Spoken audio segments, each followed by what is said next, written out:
Talvez você já sabe, mas eu vou ser pai. Se você me acompanha no Instagram, eu soltei essa notícia recentemente. E para muitas pessoas, essa é uma notícia realmente bombástica, né? Você vê muitas pessoas surpresas, mas nós estávamos realmente tentando há um bom tempo. Não quero contar nada sobre testemunho ou coisa do tipo aqui. Eu vou fazer um vídeo com a Amanda só sobre isso. O que eu quero falar hoje com vocês é justamente sobre o título desse vídeo. Eu vou ser pai. Quando eu fiquei sabendo a respeito disso, é óbvio que eu fiquei muito feliz. E a primeira semana é sempre uma alegria misturado com medo, já que a gente perdeu a nossa primeira gestação, então a gente estava meio temeroso. E depois que a gente contou, depois que a gente expôs para as pessoas, que a gente esperou as semanas passarem, as coisas ficarem mais sustentáveis e logo vem uma ficha aos poucos que vai caindo a respeito da responsabilidade, daquilo que vai vir, de todas as coisas que vão chegando. E é claro, você escuta as pessoas dizendo: aproveite para dormir agora, aproveite para fazer algumas coisas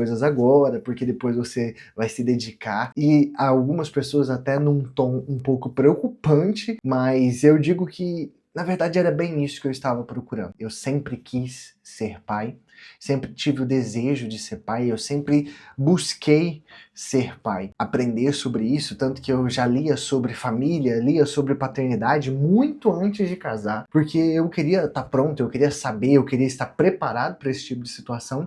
Então quando essa notícia chegou, ela não me pegou de surpresa num sentido pejorativo ou no sentido ruim, mas ela na verdade me alegrou muito, e foi com certeza a melhor notícia do meu ano, a melhor notícia que eu poderia ter recebido. E eu quero compartilhar um pouco com vocês essa experiência até agora. Eu sei que tá muito recente, mas é a experiência de dúvidas e coisas que começam a surgir na minha cabeça. Provavelmente você que é pai já vai saber tudo sobre isso, já vai entender tudo sobre isso, mas eu quero gravar esse vídeo justamente porque vídeos sobre ser mãe tem muito, mas sobre ser pai é raríssimo de se encontrar. É raríssimo você ver essa discussão sobre paternidade, tanto no Instagram ou no nosso meio. Nós só atribuímos paternidade geralmente para problemas que as pessoas sofreram e não para como se preparar, como estar pronto para isso. Bom, isso diminui um pouco a probabilidade de você literalmente se preparar, mas eu acredito que não tenha um jeito de se preparar. Eu acredito que talvez a melhor forma de você se preparar seja estar pronto para algumas coisas. E hoje esse vídeo é sobre compartilhar com vocês algumas experiências que eu estou tendo e algumas dúvidas que eu estou tendo. E esse vídeo não é sobre responder perguntas, mas é sobre gerar perguntas e mostrar um pouco desse processo para mim, como tem sido esse momento na minha vida. A primeira coisa é essa ansiedade por algo que é desconhecido. A gente sabe o que é ser pai, a gente sabe o processo, nós crescemos conhecendo e ouvindo a respeito, mas a gente não pode negar que é um desconhecido. Esse intervalo entre gerar o filho e ele nascer é algo completamente desconhecido. E eu me peguei muitas vezes não acreditando no processo, você acredita? Eu fiquei muito tempo assim, cara, será que tá acontecendo mesmo? Será que eu não tô só louco? Será que a gente só não perdeu a cabeça nessa loucura de ser pai? A gente tá criando isso? Sei lá, alguma coisa assim. Depois disso, fez uma ansiedade muito grande, tomou meu coração nos primeiros dias.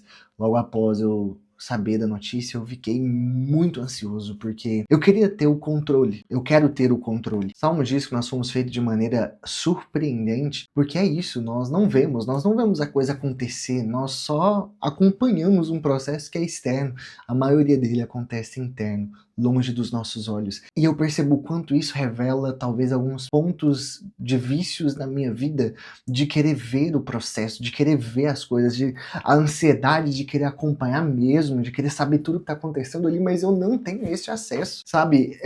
Você faz uma ultrassom aqui, você sente uma coisa ali, você se questiona outras ali, alguns resultados de exame, algumas conversas paralelas com a médica, mas nada te dá plena convicção do que tá acontecendo lá dentro. E isso tem sido desafiador, mas moldado em mim esse caráter de alguém que espera, de alguém que confia. Quando algo cresce longe dos seus olhos e algo que é realmente importante, você começa a depender mais de Deus. Recorrentemente eu me levantava de manhã e orava de joelhos porque eu não sabia se ia dar certo, eu não sabia se a gente ia conseguir ir até o fim, se a gente ia... E por mais que agora a gente tenha certa segurança por ter se passado algumas semanas, ainda assim é um pouco assustador. E cara, nesse momento você entende o que é confiar e depender de Deus. Você entende o que é não ter o controle, porque o controle tá completamente na mão de Deus. O terrorismo informacional tem sido uma das coisas que mais tem me assustado como pai até então. E eu quero só detalhar um pouco do que é o terrorismo informacional. Não é as informações científicas e dados científicos a respeito das informações, entendeu? Eu não tô falando apenas de um terrorismo médico, eu tô falando de um terrorismo social. Eu sei, toda paternidade, toda família, todo filho é diferente, as realidades são diferentes, as situações são diferentes. Mas uma coisa que eu percebi é que as pessoas, quando elas são traumatizadas em suas experiências, elas querem transferir esse trauma para outras pessoas, elas querem dividir a carga traumática com outras pessoas e é muito difícil, principalmente se você não tem maturidade emocional com isso,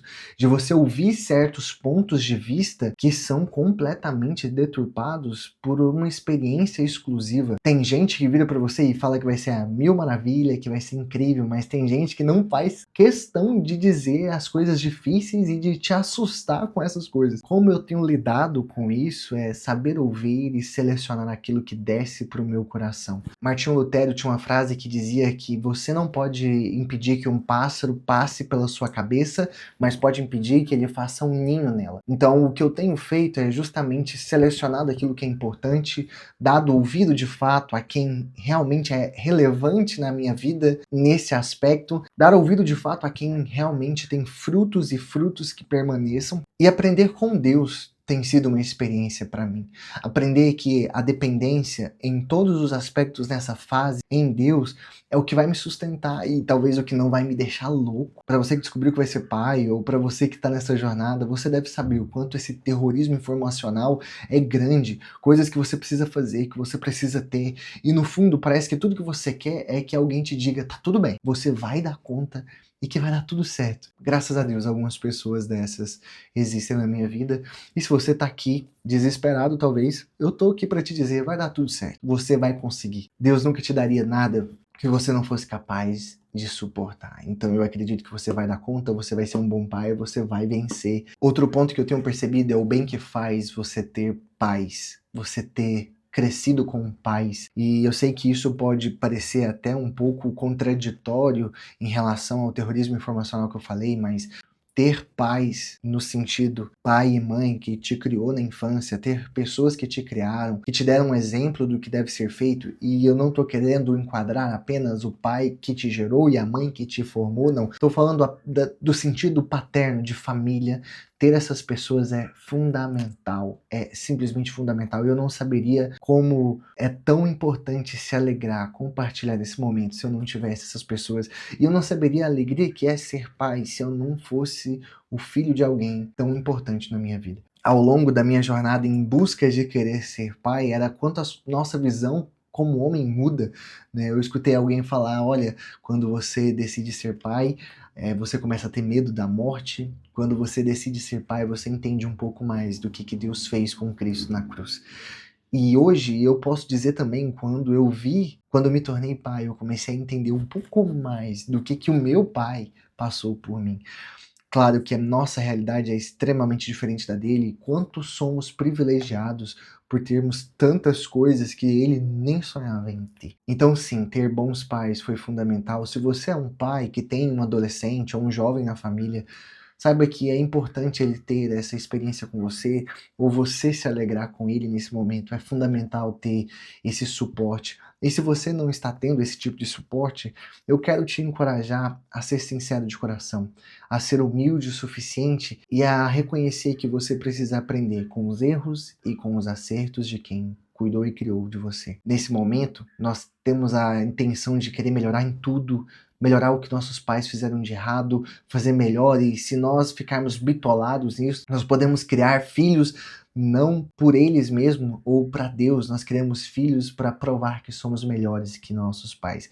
Então eu faço esse convite para você, por mais difícil que seja, e talvez você nem tenha seus pais presentes, ou talvez não tenha alguém que é uma figura paternal ou maternal na sua vida presente, ou que realmente é importante no seu ciclo social, eu te faço esse desafio, abre o seu coração, esteja pronto para ouvir, ouvir do que eles vão falar ou entender um pouco do que eles vão dizer. Muitas vezes não vai ser aquilo que você gostaria de ouvir, talvez não vai dar em nada, mas é bom você reconhecer que eles fizeram alguma coisa por você. Por mais que tenha sido doloroso para você a criação que você teve, eles tentaram. Do jeito que eles tinham, da forma como eles tinham, com os medos deles, com as dificuldades deles, eles tentaram. O medo de errar é inevitável. Cara, você fica com medo de errar?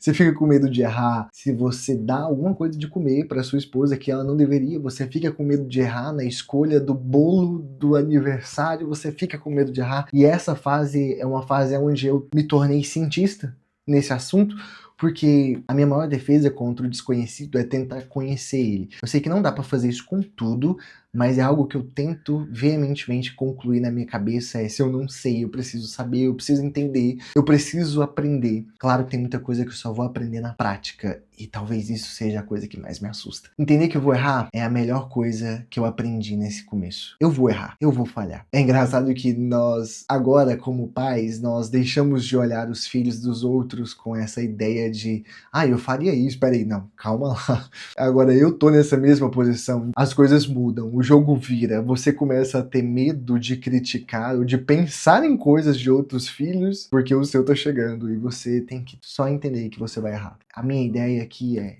falhar é normal, o processo de falhar na paternidade é normal e é algo que eu tô tentando aderir desde agora para quando as coisas esquentarem de verdade. Eu vou me agarrar a Cristo, eu quero ser parecido com Ele.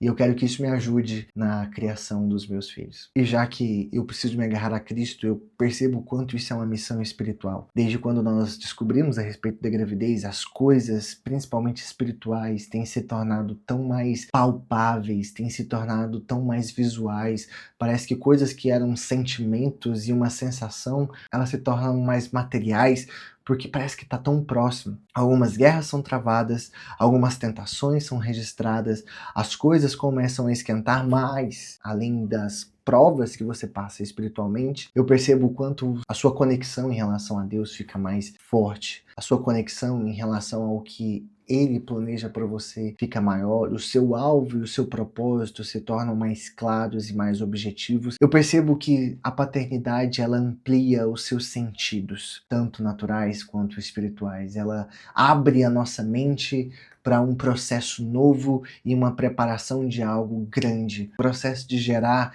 ele exige de nós um sentimento espiritual, as dores de parto, os sinais, os sintomas, essas coisas, elas estão presentes, mesmo que você não seja a mãe e esteja sentindo isso fisicamente. Se você for o pai e se você realmente quer ser o pai, se você quer aderir isso de verdade, espiritualmente sendo o sacerdote da sua casa, você começa a sentir mais essa pressão espiritual, essa demanda por um cuidado espiritual dentro da sua casa. Porque a paternidade muda isso em você, não é mais só sobre você, porque se você não conseguir, tudo bem, mas parece que tudo que você quer agora é proteger a sua casa, é proteger a sua família, seja fisicamente, espiritualmente. Poxa, eu quero aprender jiu-jitsu, eu quero, sei lá, eu quero ficar grande, eu quero ficar forte, eu quero poder dar segurança, não só emocional, financeira, física, mas principalmente espiritual. Eu quero blindar esse ambiente, eu quero blindar a minha casa de oração. São coisas que a paternidade, a princípio, tem mexido comigo, igual eu tô te falando, são tantas coisas, e esse vai ser um processo magnífico para você acompanhar aqui comigo, e eu espero que eu grave mais vídeos ao longo dos meses. O próximo vídeo sobre isso eu quero trazer a Amanda. Eu preciso contar esse testemunho, algumas pessoas sabem, mas tudo isso é um testemunho para a honra e glória de Deus. É impactante e eu quero compartilhar isso com vocês. Se vocês tiverem perguntas, vai ser importante. Se você tiver dicas, vai ser bacana demais. Deixa aqui nos comentários. Eu agradeço pela sua presença, por você estar aqui comigo e até a próxima. Deus abençoe. Até mais.